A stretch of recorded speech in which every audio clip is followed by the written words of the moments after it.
ఉత్తరాంధ్ర ఉపాధ్యాయ MLC ఎన్నిక. మేము ఓపెన్గా రఘువర్మ గారికి, శ్రీనివాసులు నాయుడు గారికి, వీళ్ళిద్దరు ఎందుకంటే అక్కడ మేము క్యాండిడేట్కి పెట్టలేదు, మా తరపున అక్కడ క్యాండిడేట్ లేరు. అక్కడ యూటీఎఫ్ ముసుగులో వైసీపీ అక్కడ టీచర్ ఎన్నికల్లో పోటీ పెట్టింది. మేము పోటీ పెట్టనప్పటికి కూడా చాలా సందర్భాల్లో వీళ్ళు మాకు శాసన మండలి ఎన్నికలు జరిగేటప్పుడు ఇండైరెక్ట్గా మాకు సహకరించారు. కాబట్టి మేము కూడా అదే పద్ధతిలో గౌరవ ముఖ్యమంత్రి గారు 3 జిల్లాల కార్యకర్తలందరికీ టెలికాన్ఫరెన్స్ పెట్టి స్పష్టంగా first priority vote, second priority vote Raghu Varma గారికి, శ్రీనివాసులు నాయుడు గారికి ఇవ్వండి, ఇద్దరు మన క్యాండిడేట్లే, ఎవరు గెలిచినా మన వాళ్ళని స్పష్టంగా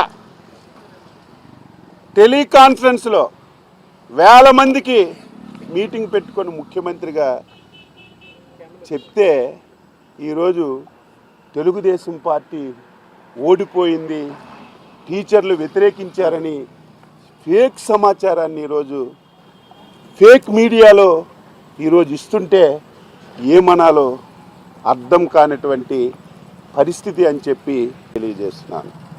ఈరోజు ఎవరైతే శ్రీనివాసులు నాయుడు ఉన్నాడో ఆయన పాంప్లెట్ చూడండి, తెలుగుదేశం జనసేన ఫోటోలు వేసుకొని తిరిగాడు, తెలుగుదేశం మద్దతు ఇస్తుందని చెప్పాడు. ఎందుకంటే మీకు ప్రూఫ్ ఏంటి కావాలి?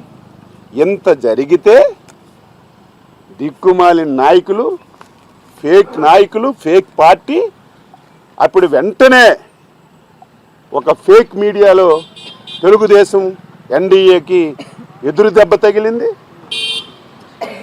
సపోర్ట్ చేసిన వాళ్ళు ఓడిపోయారని ఇంత తప్పుడు సమాచారాన్ని ఈరోజు తెలియజేస్తుంటే ఈరోజు ఒక్కసారి స్ట్రైటన్ చేయాలని, ప్రజలకి ఈ విషయాన్ని తెలియచేయాలని ఈరోజు మీడియాలో తెలియచేస్తున్నాను. కొద్దిసేపటి తర్వాత మీరే చూస్తారు శ్రీనివాసులు నాయుడు ప్రకటన ఏమొస్తుందో, రేపేం జరుగుతుందో.